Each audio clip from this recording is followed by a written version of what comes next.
The manipulation of central banks and its impact on the global economy. The central banks deliberately created this situation. Most central banks are controlled by a few families globally. They printed money out of thin air and handed it to large financial institutions like BlackRock for nothing. These financial groups, also owned by the same elite, invested in favored companies like Amazon and Apple on Wall Street. The money never reached the real businesses driving the economy and benefiting from the multiplier effect. The system is so corrupt it's sickening, and ultimately, taxpayers and future generations will bear the burden. People will lose all their assets and savings to pay the interest on public debt unless a nuclear war wipes everything out. The roots of the modern central banking system can be traced back to the establishment of the Bank of England in 1694, which marked the beginning of the private control of national currencies. This model was emulated by other countries and has evolved into the present-day network of central banks. These banks wield significant influence over national economies through their control of monetary policy, which includes setting interest rates and regulating money supply. The Federal Reserve, a case study in central banking power. A prime example of the centralization and private control of national monetary systems is the creation of the Federal Reserve in the United States. The Federal Reserve, often referred to as the Fed, was established in 1913 following the passage of the Federal Reserve Act. However, its creation was not a straightforward process and involved significant influence from powerful banking families. The Fed was conceived during a secretive meeting on Jekyll Island in 1910, attended by some of the most influential financiers of the time, including representatives of the J.P. Morgan and Rockefeller families. The Rothschild family, though primarily based in Europe, also had substantial influence in global finance and connections with American banking elites. These families played a pivotal role in shaping the structure and function of the Federal Reserve. The Federal Reserve is a unique institution in that it is a hybrid of public and private elements. While it serves as the central bank of the United States, its 12 regional banks are privately owned by member banks. This structure has led to ongoing debates about the true nature of its ownership and accountability. Critics argue that the Federal Reserve operates with a level of independence that makes it effectively untouchable and above any law.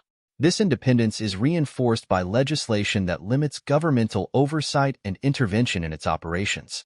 Quantitative easing and the creation of monopoly money. One of the primary tools used by central banks, including the Fed, is the ability to print money. This practice, often referred to as quantitative easing, involves the creation of money out of thin air. While intended to stimulate economic activity, this influx of money often finds its way into the hands of large financial institutions rather than the broader economy. These institutions, such as BlackRock, then invest in major corporations like Amazon and Apple, driving up stock prices but failing to benefit small and medium-sized enterprises that are the backbone of the economy. The concept of monopoly money aptly describes this situation. When central banks print excessive amounts of money, it devalues the currency, leading to inflation. Inflation erodes the purchasing power of ordinary citizens, making goods and services more expensive. Despite this, the central banks continue to print money, benefiting the financial elite who have access to this cheap capital. The corruption within the system becomes evident when examining the relationship between central banks and the financial institutions they support. These institutions are often intertwined with the same elite families that control the central banks.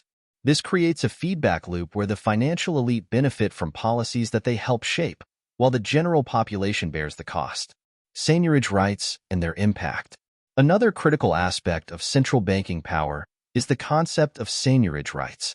Seigniorage refers to the profit made by a government by issuing currency, especially the difference between the face value of coins and their production costs. In the modern banking system, banks effectively create money through the lending process. When a bank issues a loan, it creates a corresponding deposit in the borrower's account, effectively generating new money. According to some financial experts, including a prominent professor of finance, if the revenue generated from seigniorage rights were redirected to the government, it could significantly reduce or even eliminate the national deficit. The professor suggests that if the U.S. government captured the revenue from seigniorage, it could potentially pay back its deficit within less than 10 years. This perspective highlights the immense power and profit central banks and associated private financial institutions derive from money creation. The burden on taxpayers and future generations. One of the most detrimental effects of this system is the burden placed on taxpayers and future generations. As central banks print more money and governments accumulate more debt, the interest on this debt must be paid. This leads to higher taxes and reduced public spending on essential services. The gap between the wealthy and the rest of the population widens, exacerbating social and economic inequality. The issue of high interest rates further compounds the problem. When central banks raise interest rates, the cost of borrowing increases. This impacts not only individuals with mortgages and loans, but also businesses that rely on credit to operate. As interest payments rise, disposable income decreases, leading to reduced consumer spending and slowing economic growth.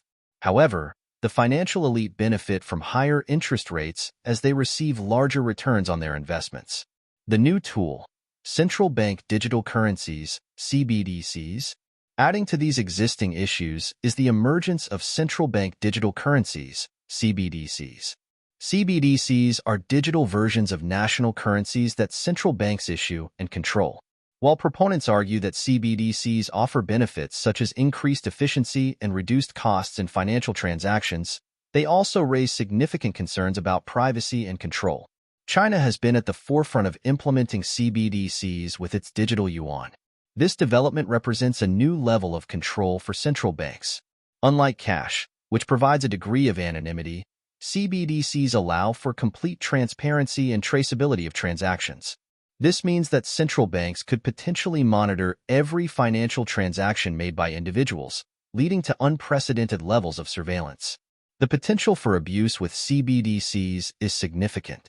Governments could block or freeze accounts with a single keystroke, effectively controlling individuals' access to their own money. A stark example of this potential abuse was seen when Canadian Prime Minister Justin Trudeau froze the bank accounts of demonstrators during the Ottawa protests. This action highlighted the dangers of centralizing financial control and the ease with which governments can exert power over individuals using digital currencies. Conclusion: the corruption and manipulation within the central banking system have far-reaching consequences. The policies enacted by central banks often serve the interests of the financial elite rather than the broader population. This results in a system where wealth is concentrated in the hands of a few, while the majority struggle to make ends meet. In conclusion, the control of central banks by a few wealthy families has led to a system that benefits the financial elite at the expense of the general population. The practice of printing money, manipulating interest rates, exploiting seigniorage rights, and now implementing CBDCs has created a cycle of inflation, debt, and inequality. It is essential to address these issues and implement reforms that ensure the central banking system serves the interests of all citizens, not just a privileged few. Without such changes, the burden on taxpayers and future generations will continue to grow, threatening the stability and prosperity of economies worldwide.